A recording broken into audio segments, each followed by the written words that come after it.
Getting to the heart of the matter. Back to Guy, Ben, and Frank with more Inside the News. Welcome back to our segment of Inside the News that deals more with the leadership and domestic issues right here in the United States. Frank Vernuccio, Ben Brunson, myself, Guy Wayman. We welcome you aboard all of our affiliates across the network. Thank you so much for carrying us. And you listening, tell your neighbors and friends. And you can find us on YouTube, SoundCloud, and Rumble. Just look for WBV Inside the News. All right, Frank, let's start with you. The danger of impeachment. And people say, well, you know what? If you get rid of Joe Biden, things could get a whole lot worse because we got somebody who puts together word salads for policy statements.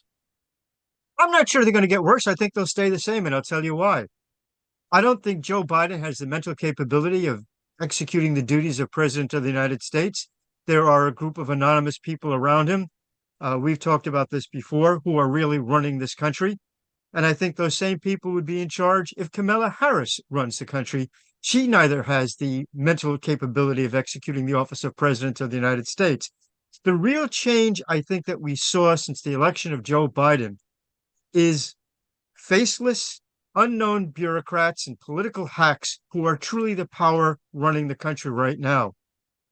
Neither Joe Biden nor Kamala Harris have anything near the capabilities to execute those powers. If you got rid of Joe Biden and put in Kamala Harris instead, there would be no real difference because those same faceless political hacks would be making all the decisions and running the country. That's the real change. The very least you should be entitled to in a free republic like ours is to know who's making the decisions. I don't at this point, and neither does anyone else outside of that inner circle in the White House. Okay, Ben, is there a danger then of impeachment, or is there a danger of not impeaching? Well, look, this whole issue is one of emotion versus kind of logical reasoning. Emotionally, certainly any Trump supporter out there, which is the majority of the Republican Party, wants to see Joe Biden impeached. This would be a legitimate impeachment. The crimes are thoroughly laid out at this point and extremely well supported. However, there aren't the votes to convict him in the Senate. I think they're just barely the votes to impeach him in the House.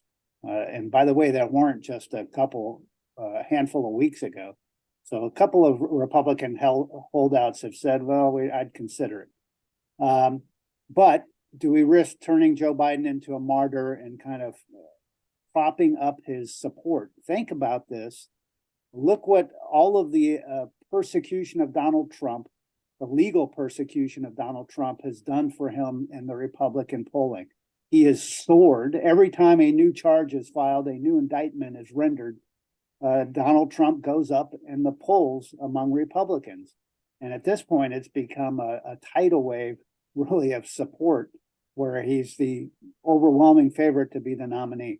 You could see the same effect where there's a rallying around Joe Biden if he's indicted, and you have to wonder to what effect. I think Biden is falling in the polls. There's a natural process that I think will result in the Democrats deciding to pull the ripcord and convince Joe Biden to step aside, and they have to do it in the right manner, because the one thing they don't want is Kamala Harris is claiming the role of standard bearer, which she'll probably try to do.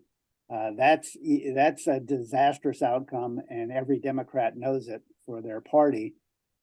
So they have to kind of maneuver this correctly so that Biden steps aside at a time when someone, Gavin Newsom, whoever it is, can step forward kind of as the savior of the Democratic Party going into the election season. And I think that's the tightrope that the Democrats are walking. Okay, third parties coming into this 2024 election. Paul Manafort says, well, you know what? Not Paul Manafort, Joe Manchin. He says that, well, I'm going to go with something called the No Labels Party, and I think I can do that. But then the No Labels Party says, well, you know what? If you throw something like that up there, if it's going to damage the Democratic brand, then we're not going to run anybody, and nobody's going to be running. And then on the GOP, former Vice President Pence, what a bore. Nobody wants him. He's terrible. He can't even get his 40,000 unique donors to even be on the debate stage, Frank. Well, no labels began around in 2009. I think was the first inkling of the creation of a no labels party or organization. Anyway, um, they claim that they are an insurance policy for the 2024 election. That if both Trump and Biden are running, that they will run candidates that will be more, they believe, centrist and perhaps beyond some of the scandals that there's two other candidates have at least been charged with.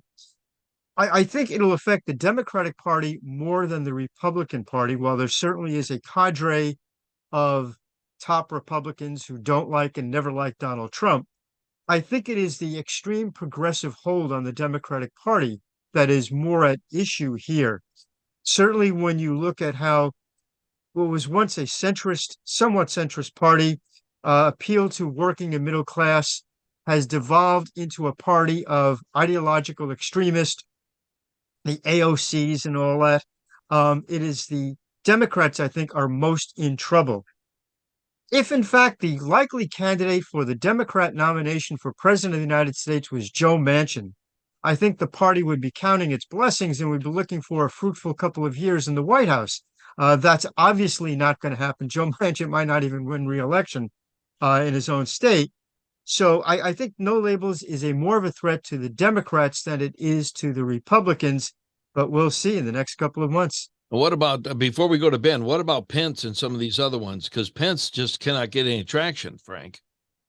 No, he can't. I don't think he has anything really to sell. You're right. He's not a particularly fiery speaker. He's very laid back. I think that I don't see, though, a Pence going to a third party. I just don't see that at all. There's no possibility I can see of that happening. You know, you had some romance between Sununu and no labels. But again, this is more of a Democrat show, I think, than a Republican show. All right. Frank or Ben, to kind of finish out this segment here, you've got Pence. Nobody really wants him. DeSantis is slipping, and Vivek, he's on the rise. Yeah, DeSantis has had certainly a false start, if you will. He's now turned over his campaign management, and we'll see if he can find his footing. He's not the greatest speaker. He doesn't have the same type of personality that Donald Trump has. And every Republican suffers from that comparison to the type of connection that Trump is able to make with the average working class Republican voter out there. And that's a big problem. Pence is irrelevant. Joe Manchin is about to lose. So he saw the peak of his power in the recent Inflation Reduction Act. What a horrible name. But he put that over the line. But he's going to lose to Jim Justice, who is the West Virginia governor running as a Republican against him for Senate. And the polls show Justice is going to run away with that vote. So there's going to be a lot of turnover. And a lot of these old school guys like Pence and Manchin will probably head off into retirement. McConnell, I don't know if he's going to survive another year in office, but we'll see. He looked like he had a mini stroke the other day in front of the camera. So his health is obviously right up there with Joe Biden's in terms of how infirm he is.